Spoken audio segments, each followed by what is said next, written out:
welcome to the Steimer Report on GNN.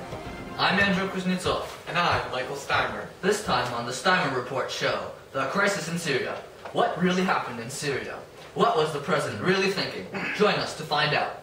Here with us to discuss these events, we have our very own Ronaldo Reyes.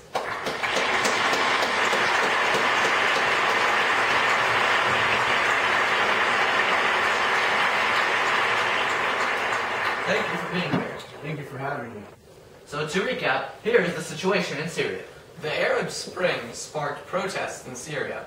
President Bashar al-Assad led a violent crackdown to try and stop the protests, but that led to more protests. This eventually led to a civil war between the Assad regime and multiple rebel groups. So Ronaldo, what do you think the public's role is in deciding U.S. involvement in Syria? The public does have a say in the U.S. involvement with Syria.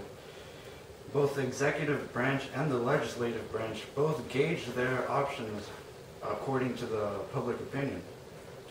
The public is overwhelmingly against Syria's use of chemical weapons, but at the same time they're hesitant to enter another armed conflict. Also, public opinion can increase and decrease the political approval ratings for the president and congressmen. So congressmen who are trying to get reelected have to make sure that they don't upset their constituents. As for the president, because he's in his second term, he doesn't have to worry about this. We also have a recent video taken by our correspondents in Capitol Hill, Essex Thompson and Kevin Pereira. What should do about the conflict in Syria? I think they should try to resolve it as quickly and peacefully as possible without harming too many more people. Thank you, sir. What do you know about the Syrian civil war? I know it's a war between the government and rebels who are trying to overthrow the government. I know that thousands of people died in this conflict. What do you think we should do about that? Well, I think that the U.S. should take some type of military action to preserve the safety of the civilians. Thank you for your time.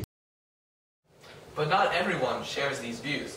According to an internet poll conducted by the Huffington Post in early September, only 12% of Americans support airstrikes. Support for military intervention of any kind is low. So Ronaldo, what do you think the media's role in all of this is? Well, the media's role is to inform the public of the events in Syria. The media's coverage of the events in Syria affects what the public understands about the situation. The media chooses how long this event will be in the news and how important it truly is. The media is acting as a gatekeeper when influencing public opinion in Syria. Many networks choose not to discuss about the situation at all. Speaking of chemical warfare, our government's foreign policy objectives in Syria are humanitarian, as the primary objective is removing chemical weapons in order to save the innocent. Yes, President Obama wants to remove Syria's stockpile of sarin nerve gas. If Syria does not surrender its stockpile, the president may have to resort to military conflict. The president's power to control the military is not absolute, though. Congress was largely against military action in Syria.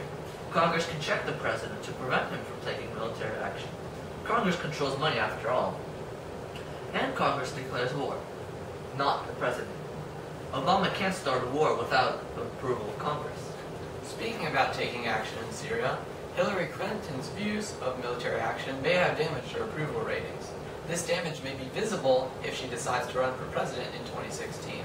Lastly, Ronaldo, what do you believe is the correct course of action for the U.S. to take? This conflict has been going on for far too long. I believe the president can use his power as chief diplomat to support a peaceful transition of power from Assad to the rebels. Negotiations with other countries, with the countries that back Assad, should also occur. Well, thank you, Ronaldo, for being on our show. Thank you for having me. We'll see you next time here on the Steimer Report on GNN.